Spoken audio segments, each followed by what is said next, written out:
சிவலிங்கம் உருவாகி சிவலிங்கமாக நீ அமர்வாய். உருவம் இல்லாம போகட்டும் என்று சாபத்து கொடுத்தார் முனிவர்.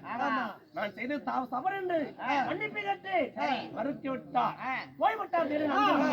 அங்கிருந்து சென்று இங்கே பார்க்கடலுக்கு சென்று ஸ்ரீமந்த நாராயணனை பார்த்திருக்கின்றார். அங்கே பார்த்தவுடனே அங்க என்ன தெரியுமா, வைகுந்த நாராயணன் பார்க்கடலே பஞ்சனையும் அமர்ந்திருக்க மகாலட்சுமியானவர் தன் இதயத்திலே குடிகொண்டிருக்கும் போது, அதாவது கால் பக்கத்திலிருந்து கொண்டு மகாவிஷ்ணு கால்களை பற்றி கொண்டிருக்க இங்க பெருகமணிவர் ஓடினா பார்க்கடலே நித்தையாக்கி வந்த மகாவிஷ்ணுவை அதே விஷ்ணு என்ற கால் மீது நின்று அதே விஷ்ணு என்று சிவன் மீது கொண்ட கோபத்தால விஷ்ணு மீது கொண்ட, அதாவது பிரம்மன் மீது கொண்ட கோபத்தால அதே விஷ்ணு என்று கோபம் கொண்டு ஒதித்தான்.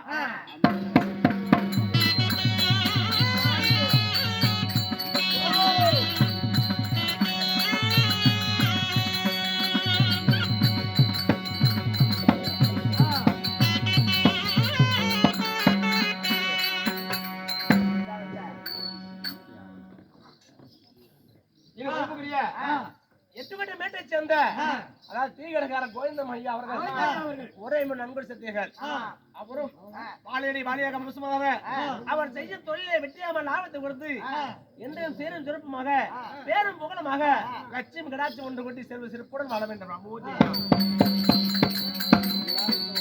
அதே விஷ்ணு என்று சொல்லி தன் மார்பில் காலை வைத்து ஓங்கி மதித்தார் மகாவிஷ்ணுவை. அப்பொழுது பரமாத்மா சிறந்த, அதாவது மகாவிஷ்ணு முனிவரே, தாங்கள் வருகைக்காக காத்திருந்து தன்னுடைய பாதமானது இந்த விஷ்ணுவின் மார்பில் மீது வட்டவுடனே புனிதமாகிவிட்டது என்று சொல்லி அந்த பிறகுவன் காலை பற்றி கைகளால் தொடைத்து, அதாவது பால் அபிஷேகம் செய்து பாத பூஜை செய்து பட்டு உடைத்து மங்கள திலக மலமிட்டு அந்த பிறகு முனிவருக்கு பாத பூஜை செய்ய தொடங்கினார் ஸ்ரீமந்த நாராயணன். இதை பார்த்தவுடனே பிறகு முனிவர் மனம் மகிழ்ச்சி ஆகி சத்தியராகம் சென்ற பிரம்மம் மதிக்கவில்லை, கைலிங்கரை சென்ற சிவம் மதிக்கவில்லை.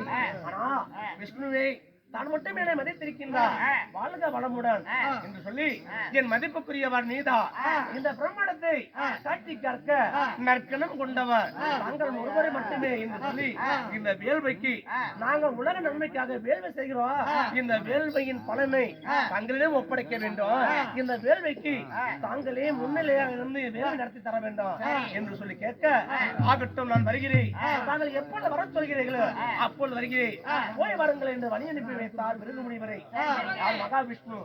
அதன் பிறகு அதாவது விஷ்ணுவுடைய மார்பில் அமர்ந்திருக்கக்கூடிய இதயத்தில் குடிக்கொண்டிருக்கக்கூடிய மகாலட்சுமி ஆனவள், சுவாமி தான் மார்பீது உடைத்தானே தாங்கள் சிரித்துக் கொண்டிருக்கின்றீர்களே, இதயத்திலே குடிக்கொண்டிருக்கிறீர்களா, என்னை மதித்தால் வேறு, தங்களை மதித்தாலா வேறா? ஆனா சுவாமி தங்களை மதிக்கவில்லை, என்னை மதித்து விட்டால் பிறகு, அதனால என் மீது காதல் எப்போது பட்டினாரோ இனிமே தாங்கள் இதயத்தில் இருக்க மாட்டேன், என் இதயத்தை பற்றி புறப்படுகிறேன் என்று சொல்லி அப்பொழுது ஆனா ஸ்ரீமந்த நாராயணன் கேட்டா, ஆனா விஷ்ணு என்னை மதித்தவன் தங்கள் மார்பிலே நான் குடிகொண்டே இதயத்திலே குடிகொண்டிருந்தேன், என்னை மதித்த பிறகு முனிவரை அசுகுரி பாத பூஜை செய்து அனுப்பினாய் அல்லவா, என்னை அகமானம் செய்து விட்டா, இந்த மகாலட்சுமி அகமானம் செய்து விட்டா. ஆனா விஷ்ணுவே இதோ இந்த சொர்க்கலோகத்திலிருந்து பூலோகத்திலே பிறந்து நீ தப்பித்துக் கொண்டிருப்பாய் போ என்று சொல்லி மகாலட்சுமி இந்த தெய்வலோகத்திலே தெய்வ பதிவல்ல இறந்து உன்னுடைய நாடகத்தை விழுந்து பூலோகத்திலே நீ பசி பட்டினமாக தப்பித்துக் கொண்டிருப்பாய் என்று சாபம் கொடுத்தாங்க. அதன் பிறகு மகாலட்சுமி ஆனவனும் தன் மீது கோபம் கொண்டு ஓடினா. எங்கே பூலோகத்திலே அதாவது ஓடிக்கொண்டு நான் தியானம் செய்கின்றேன், ஆனால் நான் செய்த தவறுக்கு என் கணவர் செய்த தவறுக்கு நான் சங்கம் ஆகிவிட்டேன், அதனால கோபம் கொண்டு நான் தியானம் செய்கின்றேன்.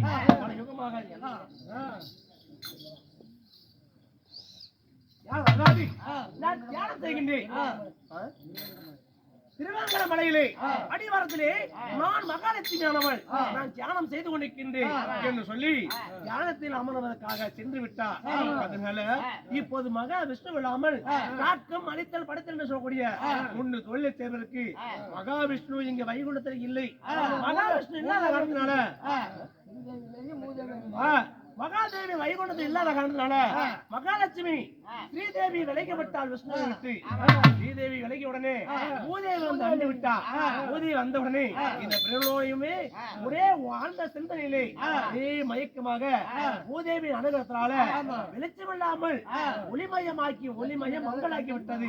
அதனால மீண்டும் ஒளிமயமாக்க வேண்டும், இந்த ஜெகத்தை பிரகாசமாக்க வேண்டும் என்றால் இந்த மகாவிஷ்ணு அதாவது திருவேங்கடத்திலே ஒரு பெருத்த புளிய மரம், அந்த பெருத்த புளிய மரத்தடியிலே ஒரு பெருத்த புற்று, அந்த புற்றுக்குள்ளே சிறிதளவு துபாரா, அந்த துபாரத்திலே மகாவிஷ்ணுவானவர் அதாவது அந்த புற்றுக்குள்ளே அமர்ந்து தபம் செய்து கொண்டிருக்கிறார்.